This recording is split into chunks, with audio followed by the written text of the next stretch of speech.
नमस्कार, मैं सौरभ शुक्ला और आप देख रहे हैं न्यूज़ 18। मिडिल ईस्ट में जंग लगातार बढ़ती जा रही है। वहीं अब खाड़ी में सोमवार को एक कार्गो शिप पर 2 बड़े धमाके हुए। इस हमले की जिम्मेदारी ईरान ने ली है।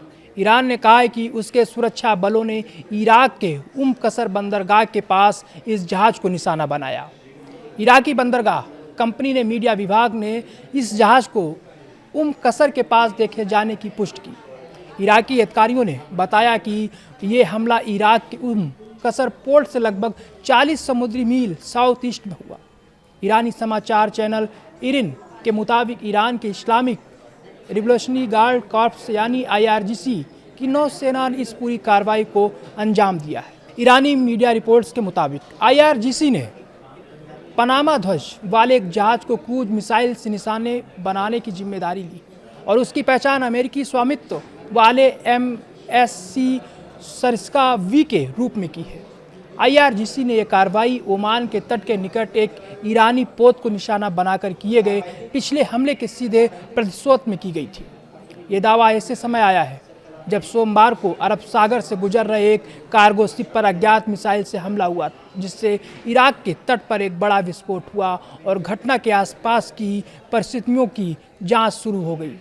ब्रिटिश समुद्री सुरक्षा निगरानी संगठन United kingdom maritime trade operations के अनुसार पोत को उस कसर से लगभग 40 समुद्री मील यानी 74 किलोमीटर साउथ ईस्ट में यात्रा करते समय उसके दाहिने हिस्से पर निशाना बनाया गया था।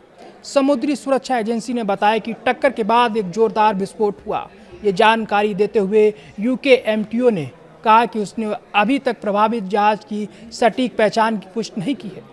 सुरक्षा निकाय ने बताया कि प्रभावित जहाज पर सवार चालक दल के सदस्य बिना किसी चोट के हमले में बच गए और पोत अपने अगले बंदरगाह की ओर अपनी यात्रा जारी रखने में सक्षम रहा।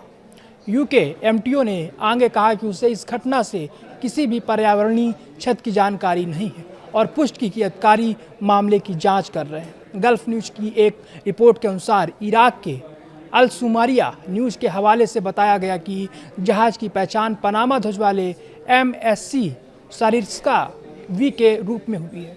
नेटवर्क ने बताया कि कसर बंदरगाह पर माल उतारने का काम पूरा होने के बाद जहाज इराक की क्षेत्रीय जल सीमा के भीतर बोया नंबर 5 के पास विस्फोट का शिकार हुआ। हालांकि IRGC के मिसाइल हमले के दावों के विपरीत विस्फोट के संबंध में प्रारंभिक आकलन से पता चलता है कि ये जहाज के बाहर से किए गए किसी हमले के बजाय आंतरिक यांत्रिक खराबी के कारण हुआ था। एक सुरक्षा सूत्र का हवाला देते हुए प्रसारक ने बताया कि जांच में ऐसा कोई सबूत नहीं मिला जिससे ये पता चले कि जहाज को जानबूझकर शत्रुतापूर्ण तत्वों द्वारा निशाना बनाया गया था। रिपोर्ट में यह भी पुष्टि की गई कि जहाज पर सवार सभी कर्मी बिना किसी हताहत के बच गए और यह भी बताया गया कि संरचनात्मक प्रभाव जहाज तक ही सीमित प्रतीत होते हैं।